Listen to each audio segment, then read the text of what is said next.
کیا مولانا مودودی نے اپنی کتاب خلافت و ملوکیت میں حضرت عثمان کے بارے میں تنقید کی ہے؟ یہ جھوٹ ہے جی، آپ خود پڑھ کے دیکھ لیں. میرے پاس ایک بھائی آئے، مجھے تو خیر بعد میں پتا چلا ان کا تعلق داعش کے ساتھ تھا. تو عرب ملکوں سے یہاں آئے، وہ عرب میں ہی پیدا ہوئے تھے، اردو بھی ان کو اچھی آتی تھی کیونکہ ان کے ماں باپ پاکستانی تھے، تو اور عربی ان کی ایک نیٹو لینگویج مان چکی بھی تھی، اور دنیاوی طور پہ پڑھے لکھے بھی تھے، انگریزی بھی ان کو آتی تھی. تو میرے ایک دوست کے ریفرنس سے مجھے ملنے آئے کسی کام کے سلسلے میں. تو آتے ہی انہوں نے یہ بات کی. یہ بات آپ نے غور سے سننی ہے، بڑی حیران کن بات میں آپ کو بتانے لگا، اور یہ میرے خیال ہے میں پہلی دفعہ آن ایئر کرنے لگا ہوں. آپ کی اس بات سے مجھے یاد آ گیا. تو مجھے کہنے لگے کہ خلافت و ملوکیت میں مولانا مودودی رحمہ اللہ نے سیدنا عثمان غنی رضی اللہ تعالیٰ عنہ کی توہین کی ہے. میں نے کہا نہیں، میرے پاس یہ خلافت و ملوکیت پڑھی ہوئی ہے، تو تم اسے پڑھو. میں صبح آفس چلا گیا، تو شام کو بلکہ رات کو کافی لیٹ واپس آیا. انہوں نے ایک دن میں اس کا میجورٹی پورشن پڑھ لیا تھا. وہ اصل میں جو اس کا چیپٹر ہے جو چبھتا ہے سب کو، خلافت راشدہ سے ملوکیت کا سفر جو ہے.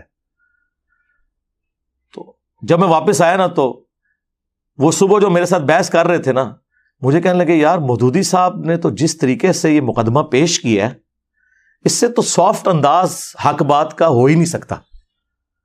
ایون حضرت معاویہ ابن ابی سفیان رضی اللہ تعالیٰ عنہما کے بارے میں بھی انہوں نے اتنی سافٹ لینگویج یوز کی ہے، اگرچہ انہوں نے غلطیاں ہائی لائٹ کی ہیں، کہ اس سے سافٹ لینگویج ہو ہی نہیں سکتی.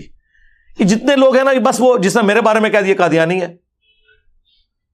حالانکہ جو قادیانیوں کے خلاف مہم چلا رہے ہیں ہم نے تو ان کی منجی ٹھوک دی ہے کہ تمہارے ابے بھی چشتی رسول اللہ اشرف رسول اللہ پڑھا کے گئے ہیں، تو غلام احمد قادیانی دجال تو شاہی کوئی نہیں ہے. ہم تو ختم نبوت کے اوپر کام کر رہے ہیں. اچھا، وہ تو جب کوئی سنتا ہے تو پتہ چلتا ہے.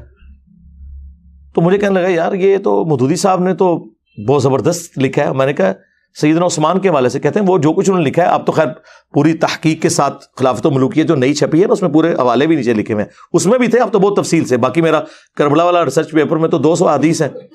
تو مجھے کہنے لگا یار ایک مسئلہ مجھے آج سمجھ آیا ہے، جو میں بڑا حیران ہوا تھا.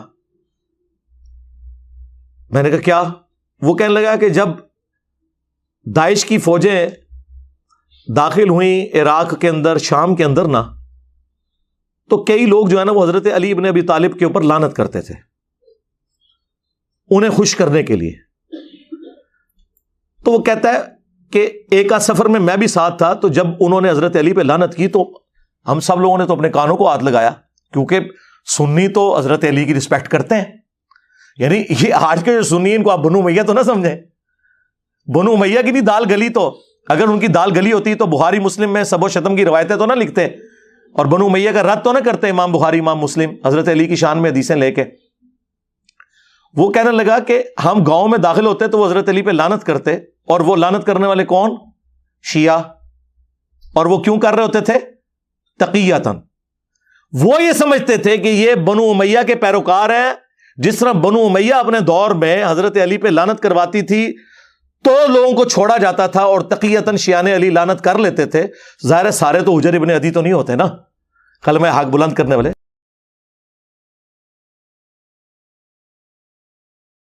اور وہ بھی جائز ہے جان بچانے کے لیے اگر کوئی کلمہ کفر بھی بول دے. سورۃ النحل میں آیا ہے اور سورہ آل عمران میں بھی آیا ہے، تقیہ بھی کیا جا سکتا ہے، کلمہ کفر بھی بولا جا سکتا ہے اگر آپ کا دل ایمان پہ ٹھکا ہو. تو کہتے ہیں ہم بڑے حیران ہو، ہم استغفر اللہ پڑھیں گے، یار یہ کیا بکواس کر رہے ہو.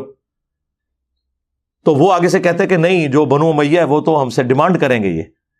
تو کہتا ہے کہ اس وقت ہم لوگ پھر ان کو یہ کہتے تھے کہ یار یہ تو بڑا گناہ کا کام ہے، ہم نے یہ کیوں کروانا ہے، ہم تو چاروں خلفاء کو مانتے ہیں. ٹھیک ہے، اور جو ان کے امیر وہ تو خود سید ہونے کے دعوے دار ہیں، اپنے آپ کو ہاشمی کہتے ہیں. یہ میں کوئی داعش کے فضائل نہیں بیان کر رہا، میں اس وقت علمی گفتگو کر رہا ہوں.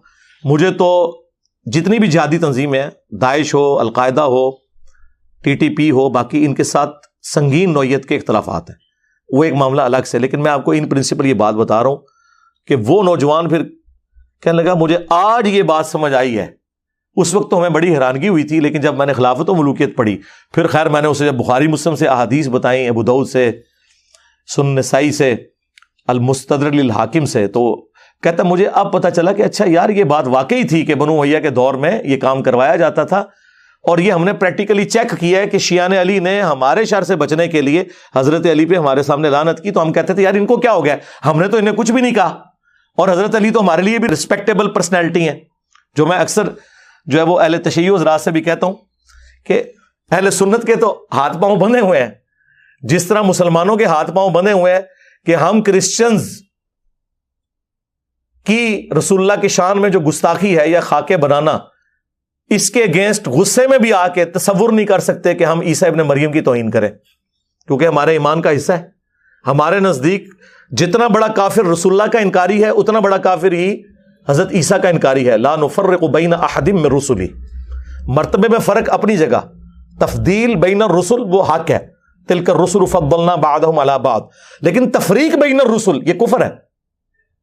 لا نفرق بین احد من رسلی، بلکہ سورہ النساء میں تو آیا جو اللہ رسول میں یا رسولوں میں بھی آپس میں فرق کر دے وہ بھی پکا کافر ہے۔ ہمارے ہاتھ پاؤں بندھے میں، ہم عیسیٰ ابن مریم کی توہین کا سوچ بھی نہیں سکتے۔ وجیہا فی الدنیا والآخرہ ومن المقربین،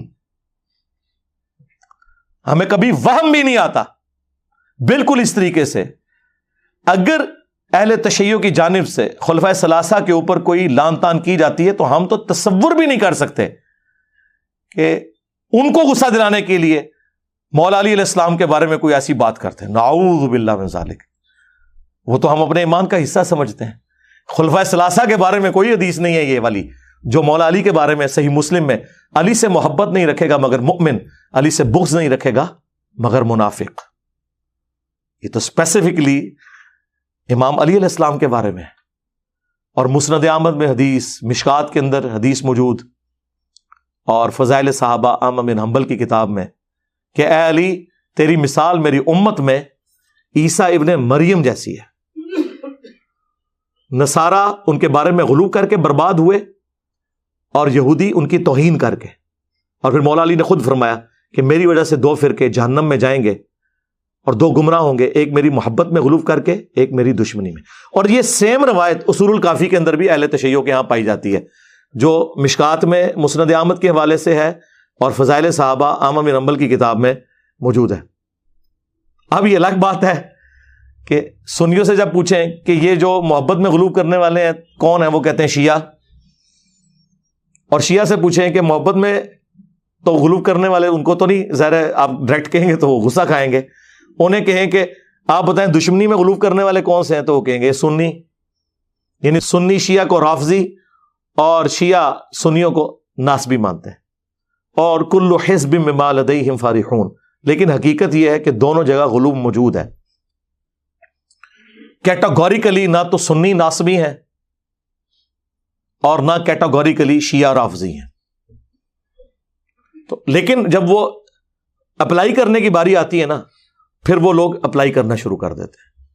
تو آپ اندازہ کریں کہ آج کے دور کے اندر بھی یعنی وہ مسکنسیپشن جو صدیوں سے چلتی آ رہی تھی، جو کتابوں کی حد تک تو درست تھی، لیکن وقت کے ساتھ ساتھ میں سمجھتا ہوں کہ عمر بن عبدالعزیز رحمہ اللہ جو اسلام کے پہلے مجدد ہیں، انہوں نے جس طریقے سے اس ایشو کو ہینڈل کیا، قیامت تک کے لیے اس فتنے کو دبا دیا جو بنو امیہ کے ممبروں سے لعنت ہوتی تھی 60 سال تک، اور انہوں نے سورۃ النحل کی وہ آیت خطبے میں داخل کی، ان اللہ یأمر بالعدل والاحسان۔